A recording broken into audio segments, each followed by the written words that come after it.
Hello students, कैसे हैं आप सब लोग। उम्मीद करती हूँ सब अच्छे होंगे और स्वस्थ होंगे। मैं Meena Rana ICT virtual class में आपका स्वागत करती हूँ। स्टूडेंट्स, हम पढ़ रहे हैं क्लास 10 की हिंदी व्याकरण में हमने समास पढ़ा था और आज की क्लास में हम इसके क्वेश्चन आंसर करेंगे। कुछ क्वेश्चन हम कर चुके हैं प्रीवियस लेक्चर में। बहुविकल्पीय प्रश्न हमने यहाँ पर 10th किए हैं। प्रश्नों के साथ हम यहाँ कॉन्सेप्ट पर भी बात कर रहे हैं। एक प्रश्न के माध्यम से हम रिवीजन भी कर रहे हैं। तो आइए आगे हम यहाँ से क्वेश्चन को कंटिन्यू करते हैं। तो गिरधर समस्त पद का गिरधर समस्त पद से समास का उदाहरण किस समास का भेद है। अब गिरधर का समास विग्रह क्या होता है। गिरिधर का समास विग्रह होता है आपका गिरिधर। इसका मतलब क्या हो जाता है, गिरि को धारण करने वाला, गिरि को धारण करने वाला।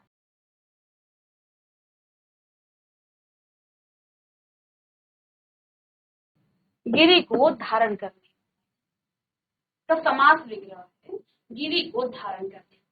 अब देखिए, गिरि का मतलब होता है पर्वत। पर्वत को धारण किसने किया था, भगवान कृष्ण ने पर्वत को धारण किया था। ठीक है ना। गिरि को धारण करने वाला क्या है, किसे कहा जाता है। गिरि को धारण करने वाले कौन है, भगवान कृष्ण हैं। ठीक है। अब कृष्ण शब्द यहाँ पर प्रधान है और ये अन्य अर्थ निकला है। ठीक है।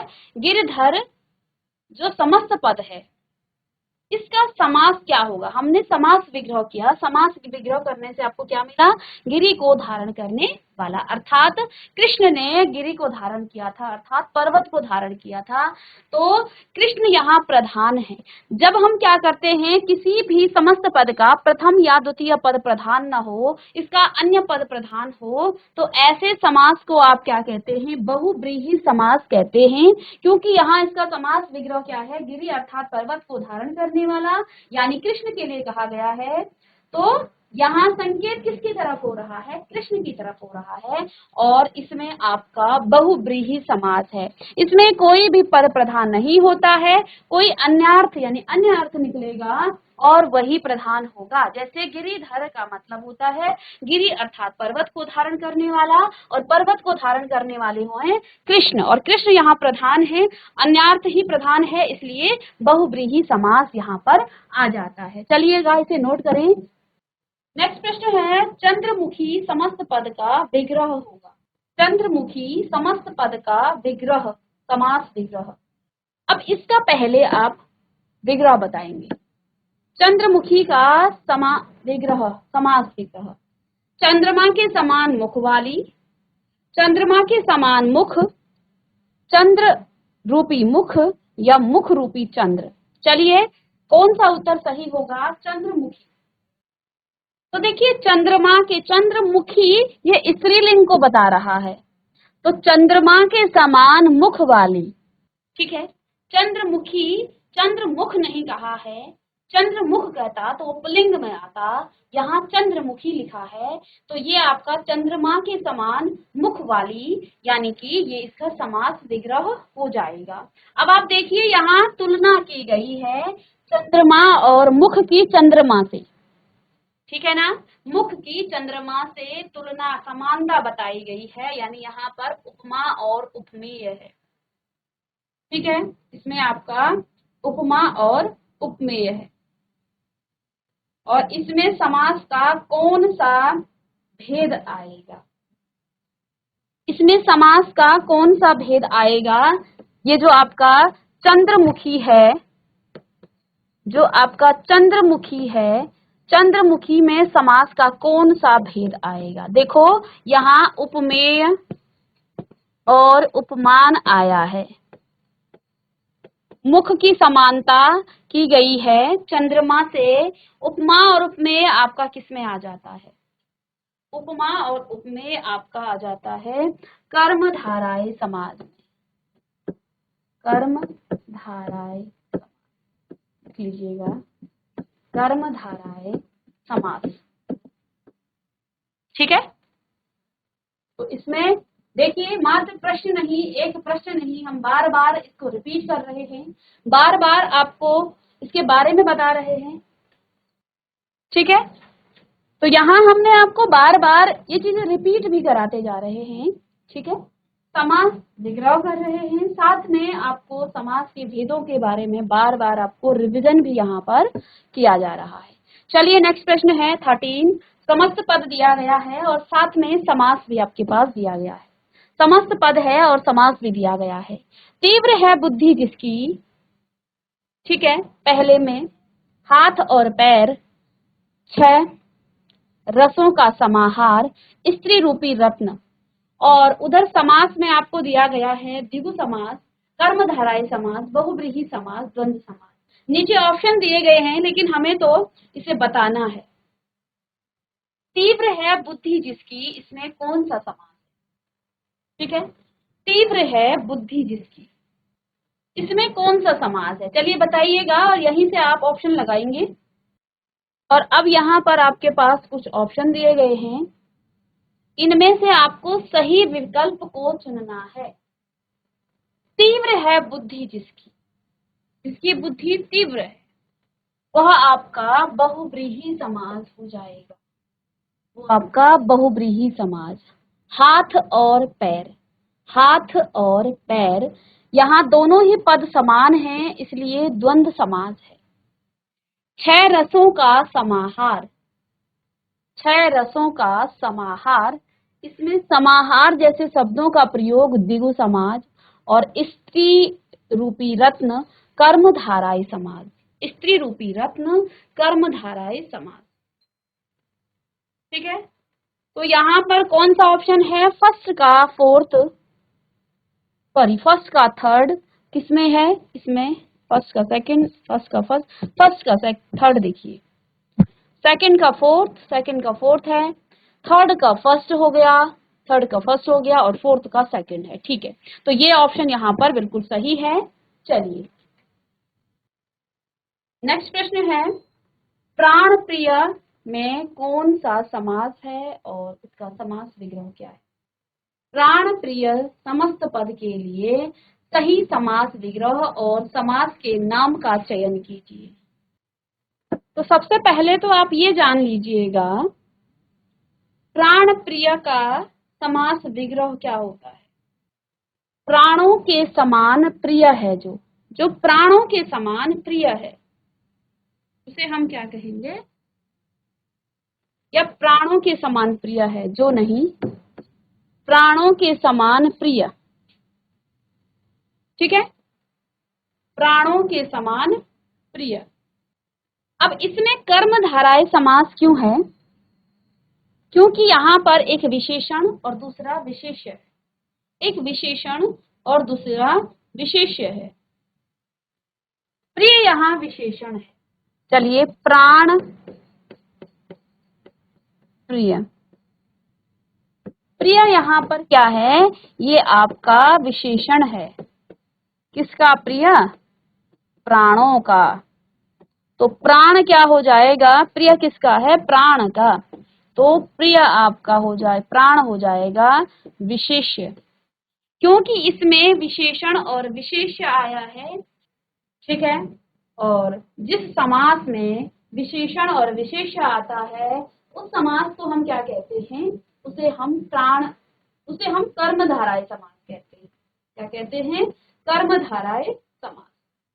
तो लिख लेंगे यहाँ पर कि प्राण प्रिय जो समस्त पद है, इस समस्त पद के लिए सही समास विग्रह और सही समास के नाम का चयन करना है। तो यहाँ प्राणों के समान प्रिय, ठीक है, तो प्राणों के समान प्रिय, प्रिय विशेषण है किसके? किसका प्रिय? प्राणों का प्रिय, तो ये विशेषण है। ठीक है ना, और इसमें आपका कर्मधारय समास आता है। प्रश्न नंबर 15 है, निम्नलिखित में द्विगु समास का उपयुक्त उदाहरण छांटकर लिखिए। द्विगु समास का उपयुक्त उदाहरण छांटकर लिखिए। द्विगु समास किसे कहते हैं? द्विगु समास होता है जिसमें आपका पहला पद संख्यावाचक होता है, संख्यावाचक विशेषण होता है, या जहां पर हम बात करते हैं समाहार या समूह जैसे शब्दों का हम प्रयोग करते हैं। पहला शब्द यहाँ पंजाब में कौन सा समास है? पंजाब का मतलब होता है, देखो यहाँ पर आप निर्दय हो गया, तपोधन हो गया, महावीर हो गया, इनमें किसी में भी आपका संख्यावाचक नहीं आता। इसके लिए आपको पंजाब शब्द का मीनिंग क्या होता है?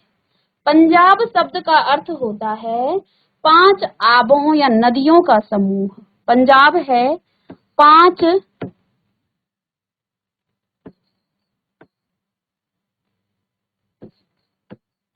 आबों, या आप इसे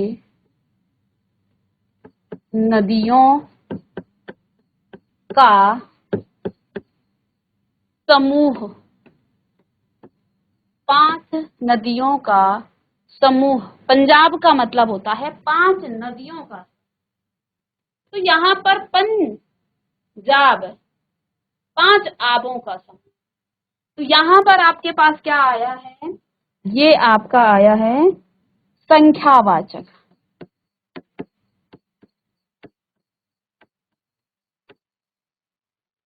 यदि आपको पंजाब का मीनिंग पता होगा तभी आप इसको कर पाएंगे।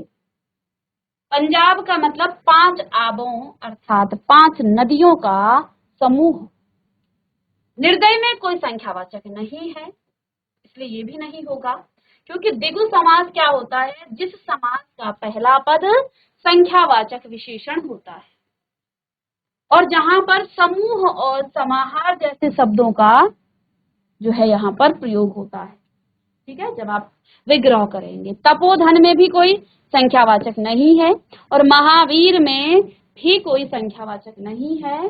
महान है जो वीर, तो ये तो आपका विशेषण और विशेष्य वाला समास आ गया। तो द्विगु समास का पहला पद संख्यावाचक होता है। ठीक है, और यहाँ हमने देखा पंजाब शब्द का जब हमने विग्रह किया तो 5 आबों का समूह, 5 आबों का समूह यानी जो पहला पद है ये संख्यावाचक है, इसलिए पंजाब में ही द्विगु समास है। प्रश्न नंबर 16 है, जितेंद्रिय में कौन सा समास है? प्रश्न के अकॉर्डिंग देखें तो प्रश्न में लिखा है जितेंद्रिय समस्त पद कौन से समास का उदाहरण है? पहला कर्मधारय, तत्पुरुष समास, बहुव्रीहि समास, अव्ययी भाव समास। जितेंद्रिय का मतलब क्या होता है? पहले इसका आप समास विग्रह करें। तो जितेंद्रिय का शब्द का अर्थ क्या हो जाता है?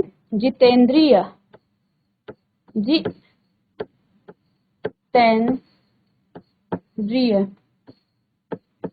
जितेंद्रिय का मतलब होता है जिसने इंद्रियों को जीत लिया है,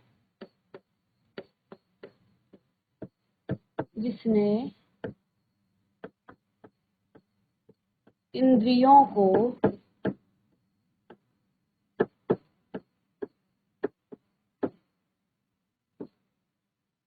जीत लिया हो।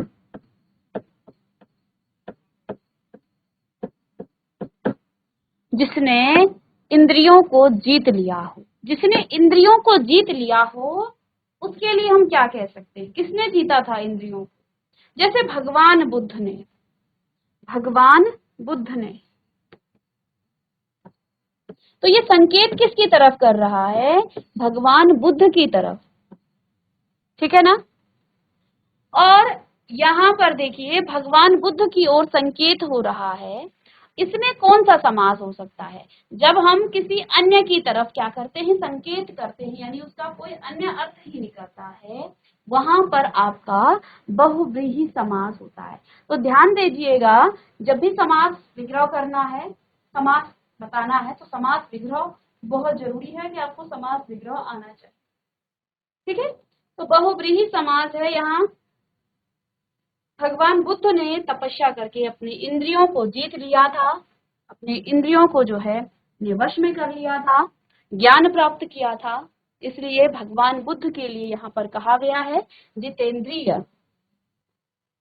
तो कोई विशेष व्यक्ति है। ठीक है, इसके बाद लोकप्रिय, लोकप्रिय समस्त पद का समास विग्रह होगा। लोक पर प्रिय,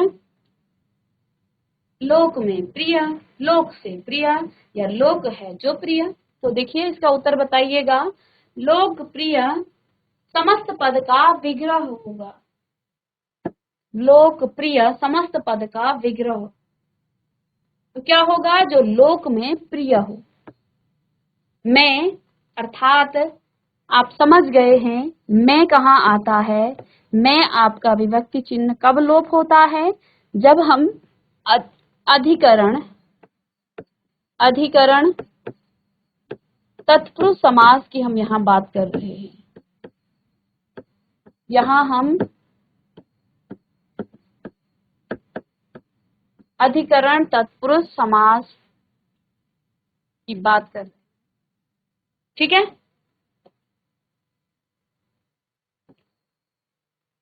यानी अब यहाँ पर देखिए हमें समास नहीं पूछा गया था सिर्फ, और यहाँ विग्रह। लेकिन मैं आपको जानकारी के लिए बता दूं कि इसमें आपका अधिकरण यानी कि जहाँ आधार होता है, अधिकरण का मतलब आपने कारक में पढ़ा है आधार। लोक में प्रिय, कहाँ प्रिय? लोक में प्रिय। लोकप्रिय का मतलब होता है लोक में प्रिय। और इस समास में यदि आपको पूछा जाए कौन सा भेद है, ये अधिकरण तत्पुरुष हो। और अगर तत्पुरुष का भेद न दिया जाए तो सिंपल सा आप लिखेंगे कि इसमें आपका तत्पुरुष समास है, ठीक है। चलिए यहाँ पर हमने सिर्फ ऑप्शन दिए हैं, इस प्रश्न को छोड़ देते हैं। इसमें आपका ऑप्शन ही ऑप्शन है। 18 प्रश्न नहीं आया है, प्रश्न लेके आएंगे फिर इसके ऑप्शन को देखेंगे। सही युग्म चुनकर लिखिए, सही युग्म चुनकर लिखिए। सेना नायक बहुव्रीहि समास है, त्रिवेणी द्विगु समास है, विद्याधन द्विगु समास है, या घनश्याम तत्पुरुष समास। चलिए बताइएगा कौन सा सही उत्तर है। सबसे पहले ये बताइए सेना नायक में कौन सा समास है? सेना नायक में कौन सा, सेना नायक में कौन सा समास? सेना नायक का मीनिंग क्या होता है, इसका विग्रह क्या होता है? सेना का नायक, सेना का नायक। और सेना का नायक का विभक्ति चिन्ह का लोप हुआ था, तो इसमें तो तत्पुरुष समास आना चाहिए। यानी कि ये ऑप्शन तो आपका गलत हो गया। सेना का नायक, इसमें तत्पुरुष समास आना चाहिए। त्रिवेणी में कौन सा समास आता है? अब त्रिवेणी का समास विग्रह क्या होता है?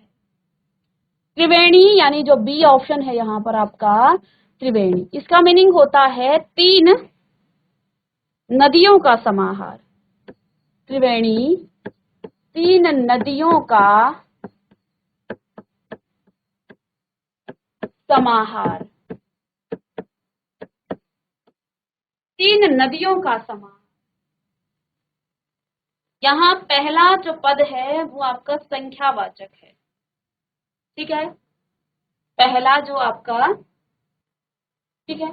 और जब पहला पद आपका संख्यावाचक होता है तो वो आपका द्विगु समास होता है।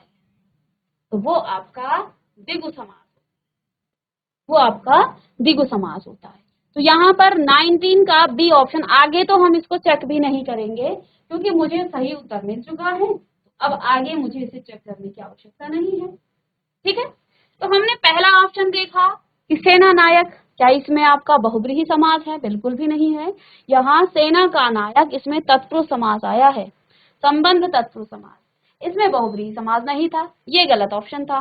दूसरा हमने देखा त्रिवेणी का मतलब यानी इसका समास विग्रह क्या होता है? तीन नदियों का समाहार। और जहां पहला पद संख्यावाचक आ जाए वहां आपका द्विगु समास होता है, ठीक है। तो अब आगे चेक क्यों करना है, क्योंकि मुझे ऑप्शन तो मिल गया है, ठीक है। चलिए देखना चाहते हैं तो विद्याधन में कौन सा समास है। अब यहाँ द्विगु तो नहीं होगा, तो कौन सा समास होगा विद्याधन में? विद्याधन, तो विद्याधन का मतलब क्या हो जाता है? विद्या रूपी धन, विद्या रूपी धन। विद्याधन का मतलब विद्या रूपी धन। इसमें आपका कर्मधारय समास है। इसमें आपका क्या है? कर्मधारय समास।